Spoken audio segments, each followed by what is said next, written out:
Segment 11A, Introduction.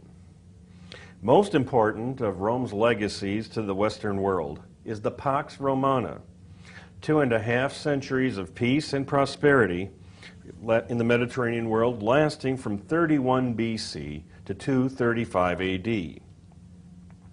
Once the emperor, formerly known as Octavian, that is to say Augustus Caesar, brought lasting peace to Italy, Roman manpower and Roman resources could be used to stabilize the borders. With the borders stabilized, the Romans strengthened their empire, not through force, but through good government.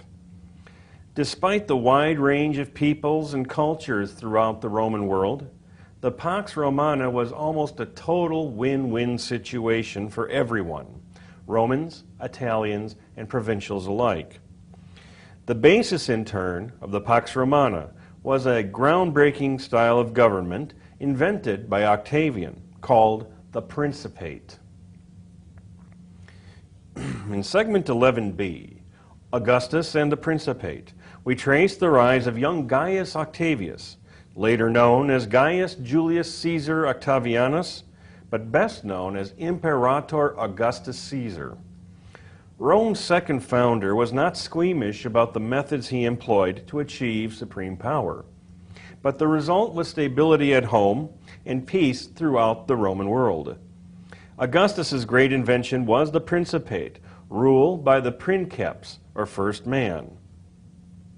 This style of government paid lip service to the values of the Mos Maiorum and the Republican Constitution, while safely keeping all power in Augustus's hands, a disguised military tyranny. Augustus's Principate relied for its success on two factors. First, all the levers of power were in Augustus's hand, including the huge army. The second was Augustus's charismatic personality and high prestige as the savior of Rome. The first of these, the army, could be handed down to his successor as princeps, but the second could not. Segment 11C, Roman propaganda, shows how Augustus enhanced the success of his Principate by promoting himself through skillful propaganda. We'll look at some of this propaganda, and we'll see how Augustus himself viewed Roman virtues.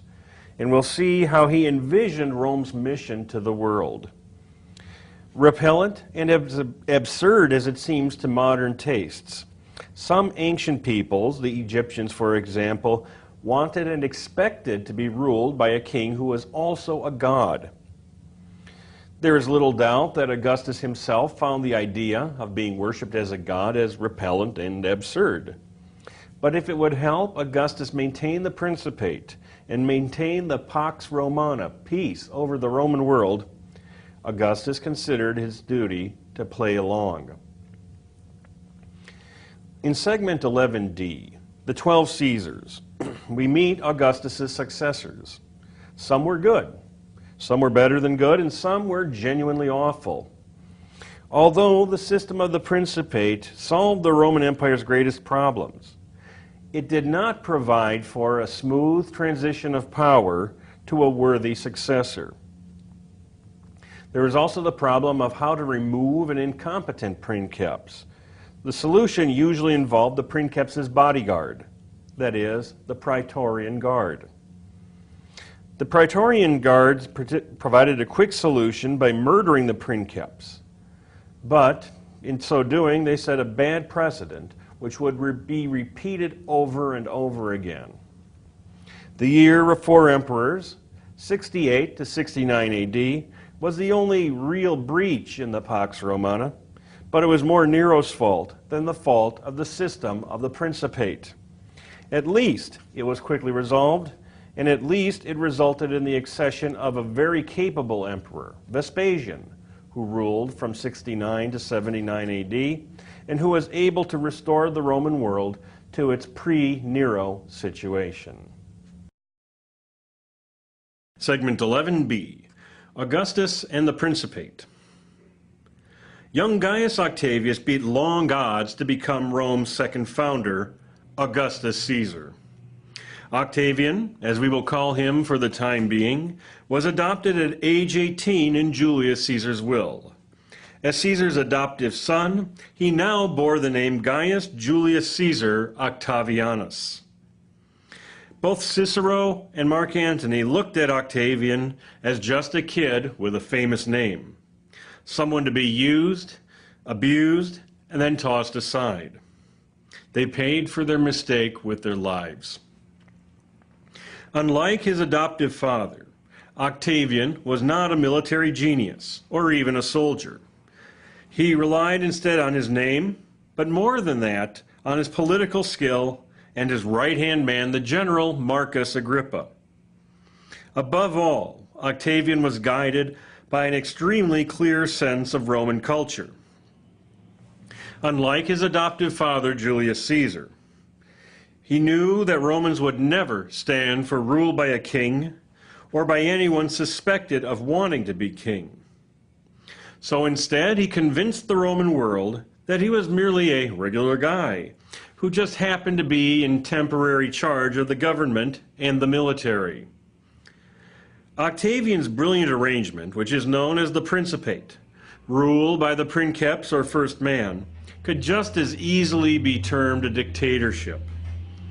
But comparing the 2 centuries of Pax Romana, which resulted from the Principate, with the century of civil war which had preceded it, the Principate literally saved the Roman Empire.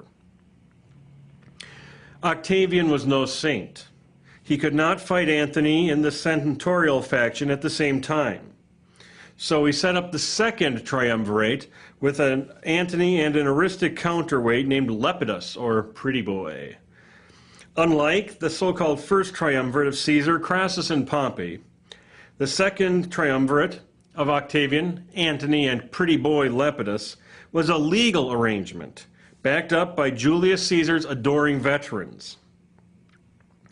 Unofficially, the second triumvirate required its members to draw up a list of proscriptions. Atop Antony's hit list was the name Marcus Tullius Cicero, leader of the senatorial faction. Rome's greatest orator was executed with Octavian's approval. Yet at least the average Roman was spared the reign of terror which had followed the earlier civil wars. In 42 BC, the Second Triumvirate's forces stamped out the assassins of Julius Caesar.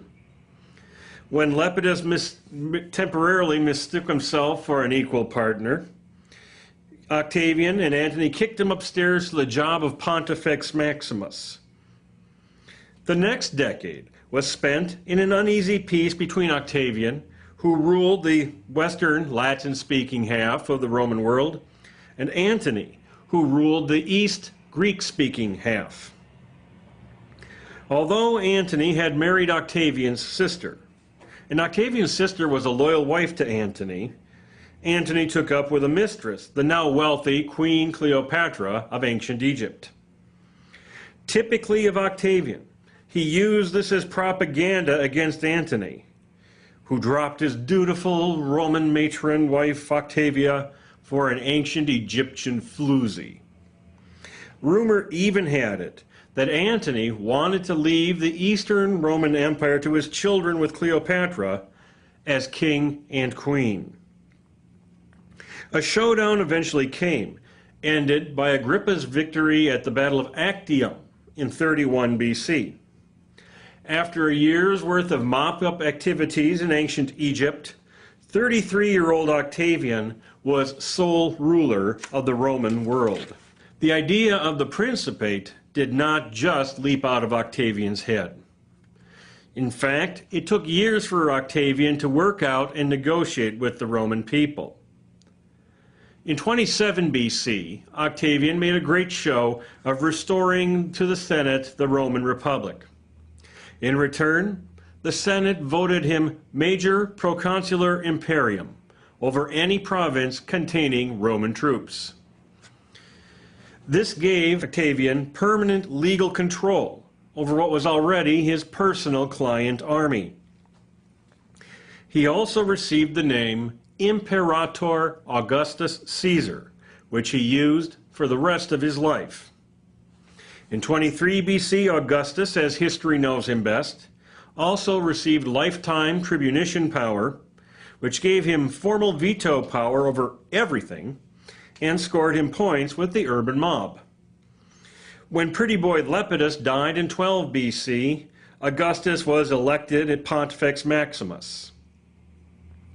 Now that he held supreme military, secular, and religious power, Augustus was literally the pater familias of all Rome. Still, he observed strictly the demands of the Mos Maiorum in his role as princeps, or Rome's first man. The annual elections continued as before. The legislative assemblies met as before. The senatorial class accepted proconsulships, and the equestrian class continued to get rich thanks to its special relationship with the princeps.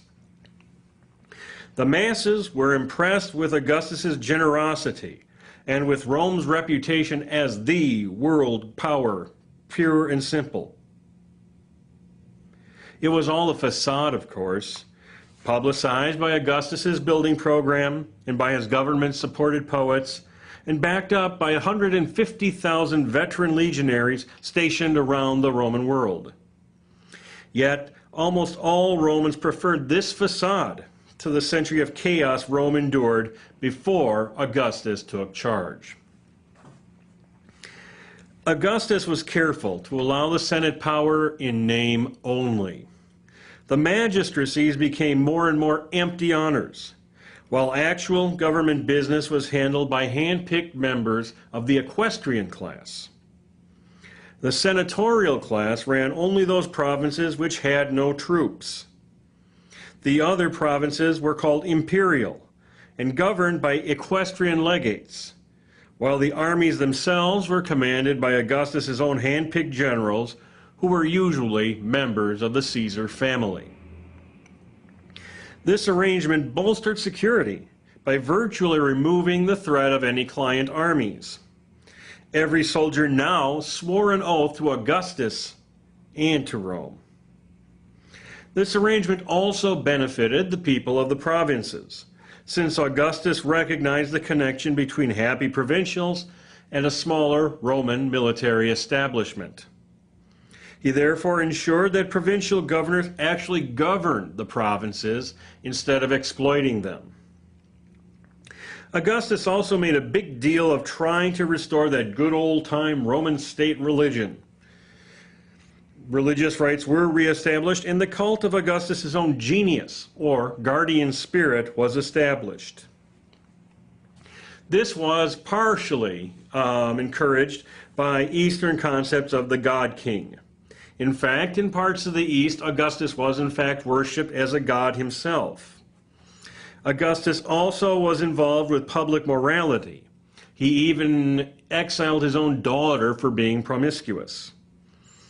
Literature and the arts in general flourished in Augustus's time, and often with Augustus's personal support. But as in all matters, Augustus's literary posture was carefully contrived for a certain goal. However, even Augustus himself could not foresee or manage everything. Specifically, he had produced no male offspring to serve as heir, as he had been Julius Caesar's heir. He adopted his adult stepson Tiberius. He gave his personal blessing and the magic name of Caesar. But giving Tiberius anything more would be a violation of the Mos Maiorum. The status of Rome's paterfamilias could not simply be handed down like that. It would smack of kingship. It would blow the facade right off the off of the Principate. Poor Tiberius had a tough act to follow. He had to earn the patria potestas needed to rule the Roman world, all the while standing in the shadow of the big man. Back after this swig of club soda. Segment 11C, Roman propaganda. Augustus was a master of political propaganda. He maintained and advertised and enhanced his power in every way possible. At the same time, he was careful as always to observe the sense of the mos maiorum. Careful to avoid anything that might possibly suggest he was making the principate hereditary. He merely awarded special honors to the men and women of his family. He started with his adoptive father, Julius Caesar, who was declared a god almost immediately after his death. As princeps, Augustus later honored his adoptive father with the massive and beautiful temple of the divine Julius. Romans could be trusted to connect the dots and to treat Augustus as the son of a god. His grandsons, whom he adopted at early ages, likewise received high government offices despite their extreme youth. Augustus also added to his prestige through building up the city of Rome. He famously boasted, "I found Rome a city of brick and left it a city of marble." Augustus, the members of his household, and his closest associates undertook dozens of building projects, all at personal expense. Among his major monuments in the city, we've already mentioned the Temple of Divine Julius. Another important Augustan building was the Temple of Mars Ultor, Mars the Avenger, built to celebrate Augustus's victory over the men who had assassinated Julius Caesar. The Ara Pacis Augusti, Altar of Augustan Peace, emphasized Augustus's role as bringer of peace to the Mediterranean world. The Forum of Augustus and the Baths of Agrippa provided the people of Rome with highly functional but beautiful public spaces. Even in his extravagance, Augustus was terrifically practical. Augustus also got his message out through literature. For the masses, he kept it simple. An engraved tablet of his list of accomplishments, the Res Gestae, was placed prominently in all the Roman world's important cities. In this passage, which I'm about to quote, Augustus repeats his claim that he's just a regular Roman guy with a lot of influence. In my 6th and 7th consulates, 28 and 27 BC, after extinguishing the civil war, having obtained all things by universal consent, I handed over the state from my power to the control of the Senate and Roman people. And for my merits by a Senate decree, I was called Augustus. The doors of my temple were publicly clothed with laurel, and a civic crown was fixed over my door, and a gold shield placed in the Julian Senate house. The inscription of that shield testified to the virtue, mercy, justice, and piety for which the Senate and Roman people gave it to me. After that time I exceeded all in influence, but I had no greater power than the others who were colleagues with me in each magistracy. Yeah, right, Augustus. Augustus also supported poets and prose writers who would help him glorify the Principate and help him raise Rome's moral tone. He didn't pay the writers directly, of course, because that would be too obvious. But those who towed the party line, however, tended to split their time between huge country estates and beautiful downtown Roman townhouses. One of these was Quintus Horatius Flaccus, Horace of Carpe Diem fame. In his famous Ode 1.37, Horace writes, "Now it's time to drink. Time to smite the earth with happy dancing feet and pile the gods' table high with Salian feasts, my friends. Up to now, we weren't allowed to bring out the good wine our ancestors had stored up, as long as that demented queen was plotting ruin and death for the capital and the empire, along with her sick flock of eunuchs, helplessly drunk but hoping for something good. She sure sobered up when she saw that just one ship made it back from the fires, and Caesar gave her wine-logged brain a textbook lesson in terror." Horace is talking, of course, about Augustus's victory over Antony at Actium. But notice there's no mention of the actual winner, Marcus Agrippa, And notice how he follows the Augustan party line by refusing to talk of it as a civil war. Instead, Horace emphasizes the victory over the ancient Egyptian queen Cleopatra. So Augustus's victory is not so much that of a Roman over another Roman, as it is the victory of Rome over chaos, personified by an ancient Egyptian chick. The most famous of Augustus's poetic supporters was Publius Virgilius Maro, also known as Virgil, of Divine Comedy fame. Virgil's greatest work was the Aeneid, which was in part a Roman challenge to Greece's most glorious literary achievement, the Iliad and Odyssey of Homer. The Aeneid was also meant to glorify Rome and to glorify Augustus and to glorify the Principate through comparison with Aeneas's foundation of Rome. Aeneas's greatest quality is his pietas, or devotion, which he displays to his gods, which he displays to his father, and which he ultimately displays to his role as the founder of Rome.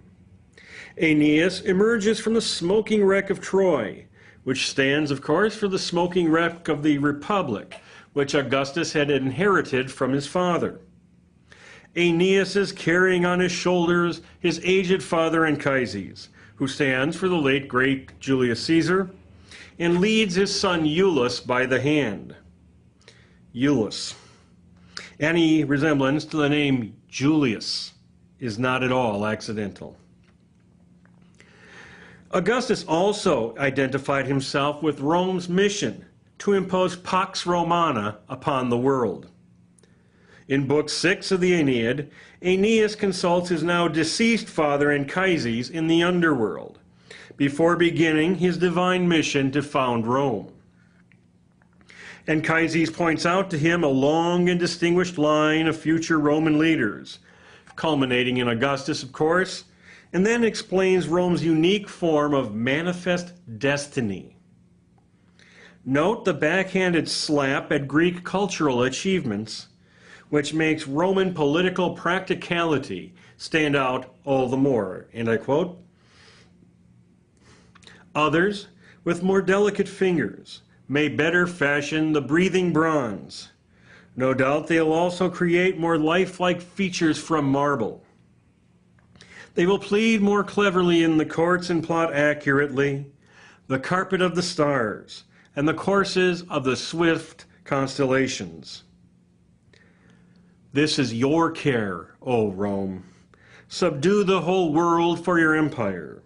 These are your arts, to establish the order of peace, to spare the vanquished, and to humble the haughty." In order to keep the whole world subdued and the Pax Romana in effect, Augustus encouraged the whole world to honor him personally in one way or another.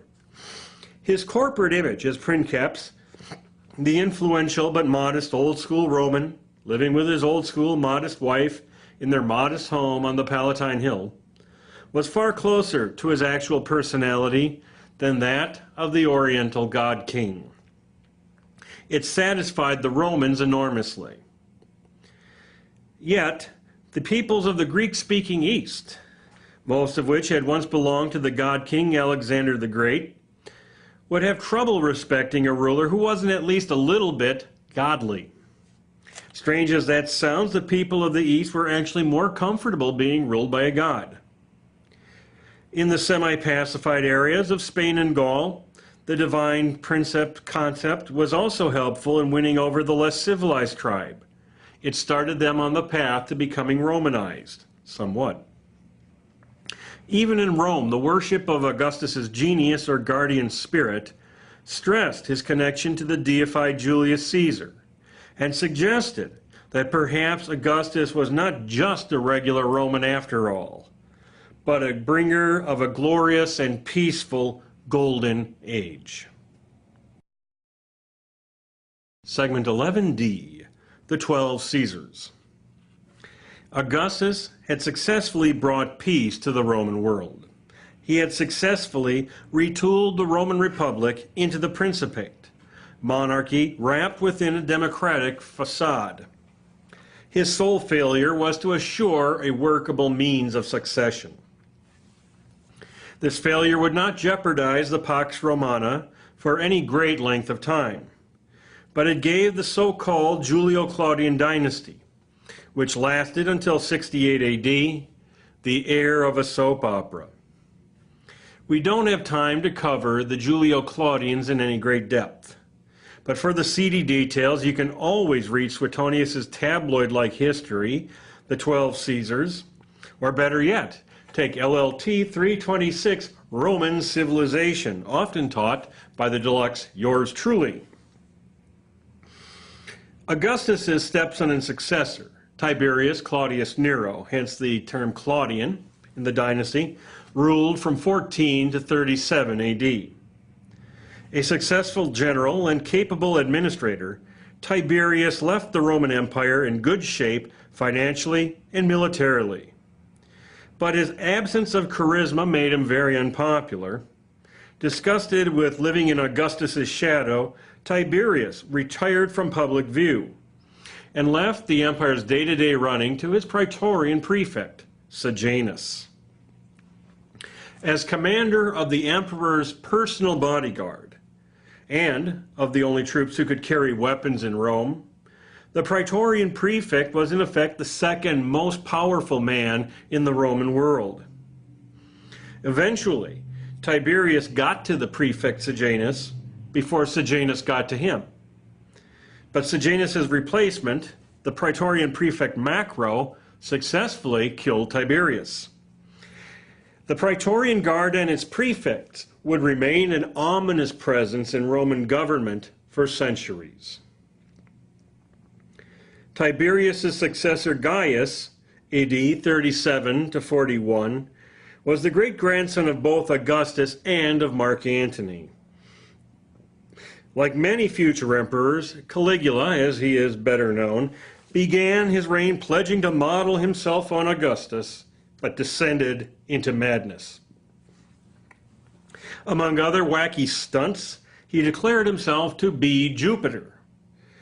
He appointed his horse Incitatus to the Senate, and he celebrated a triumph over the sea god Neptune. Since there was no precedent for deposing an incompetent, whack-job princeps, Caligula was murdered by one of his guards at the command of, you guessed it, praetorian prefect.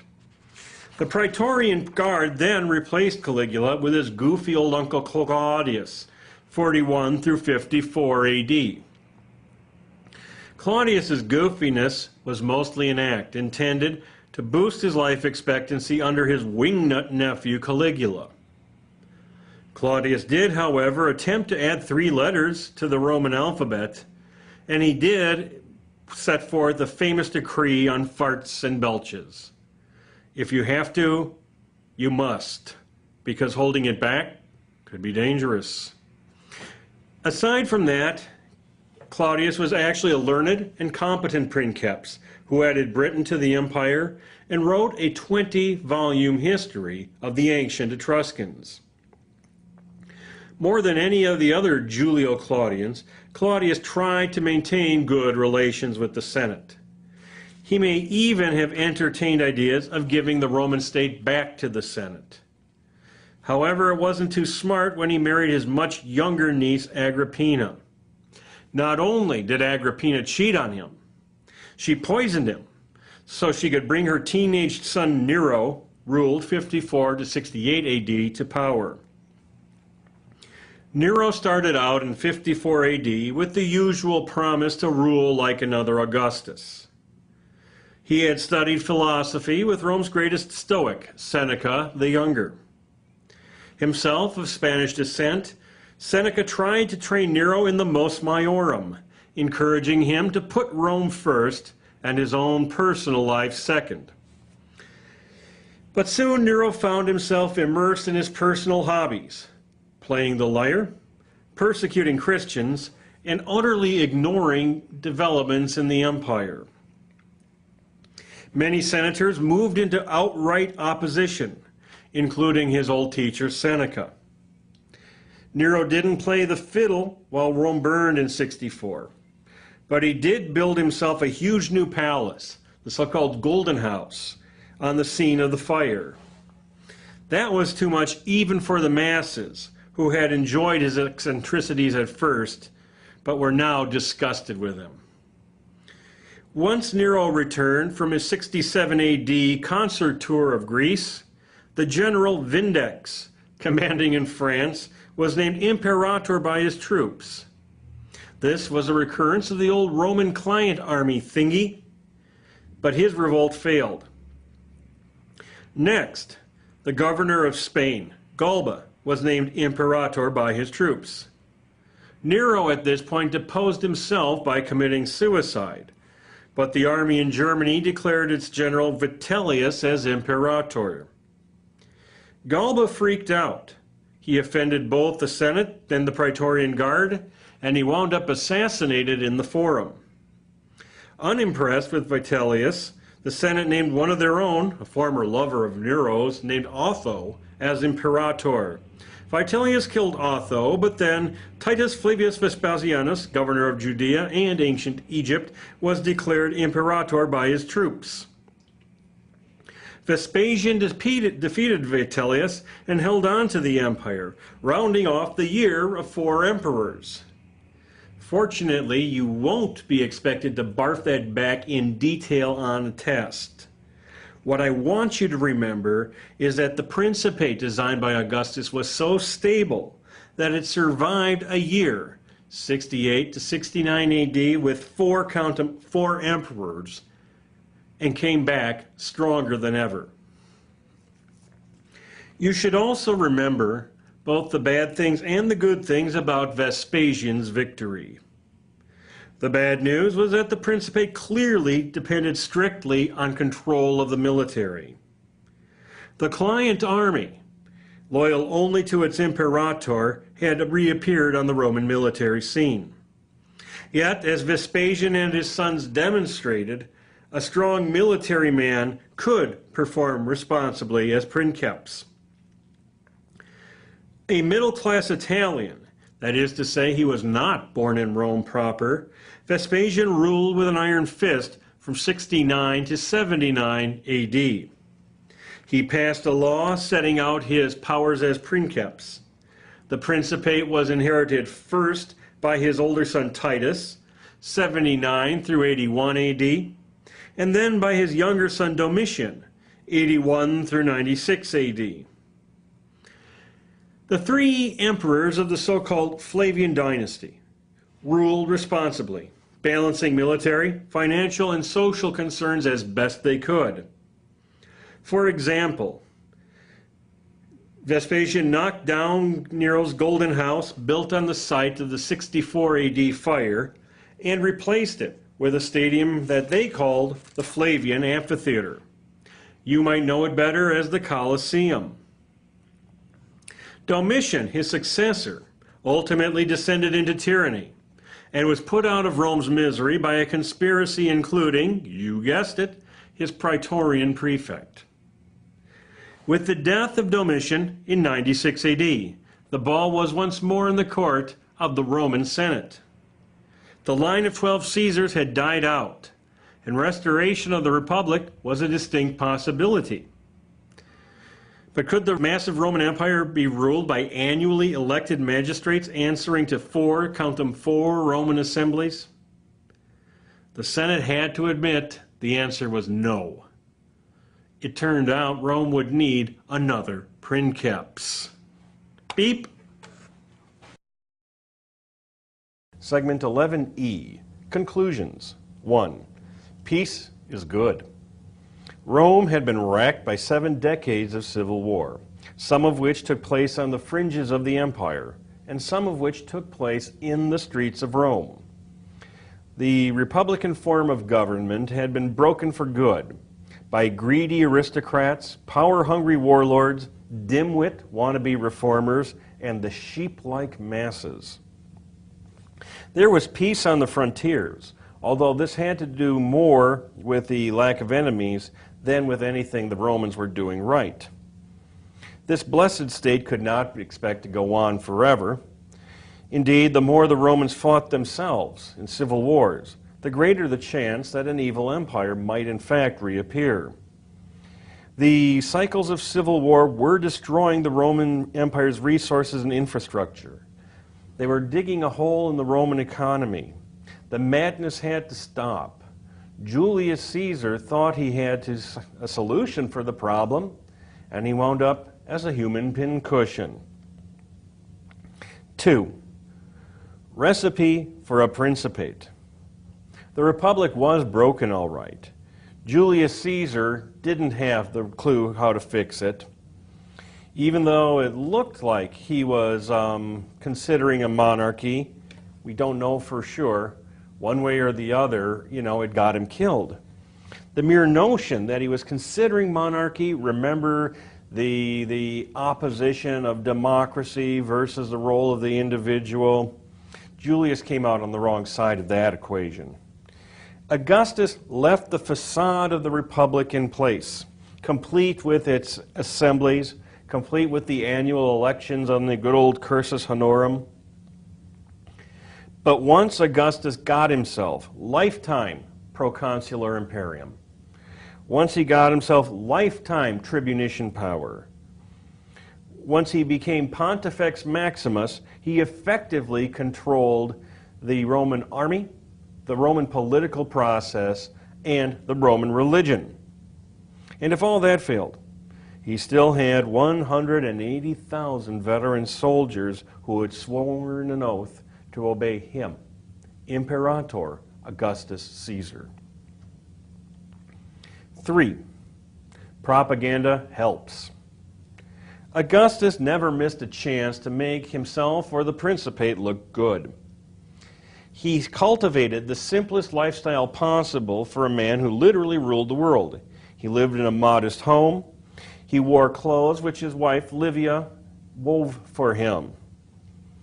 When Augustus' daughter Julia misbehaved one too many times, he sent her to rot on a remote island. On the other hand, Augustus showered his grandsons and his stepsons with honors designed to enhance the family prestige. Augustus engaged in a building plan for Rome, claiming that he had founded a city of brick and left it a city of marble. And that was true. Augustus provided cities in the provinces with roads and aqueducts and other public buildings. Augustus rewarded artists and especially writers who could find good things to say about Rome in general and himself, Augustus in particular. He allowed himself to be worshipped as a god, even though he was personally against the concept. And toward the end of his life, Augustus wrote and had posted in every major city his res gestae, or accomplishments. The res gestae gave the people of the Roman Empire Augustus's own take on Augustus's own performance. Perhaps Augustus didn't quite bring about the golden age he wanted Romans to think he did. He wanted to make sure, though, that his efforts were appreciated, as in fact they were. 4. Succession is key. The Principate was a brilliant solution to the Roman Republic's ills. But even Augustus himself couldn't think himself away around the problem of the succession. Because the Principate was not a legally created entity, but rather an informal agreement between the princeps, the first man, and the state, it could not be formally handed down. For example, if you take a look over there, you'll see the artist formerly known as Prince, and he still is known as Prince these days, I guess. He is who he is what he is, and if he decided to retire and pass it on to me, I mean, I would have the title, I would have the funky sign, I could even have the guitar, and I would be some lame, fat, bald, white guy trying to be Prince. Imagine the dilemma of trying to follow the great and glorious and wonderful Augustus Caesar. You could not match the prestige that he earned for being Rome's savior, but some poor guy had to follow him.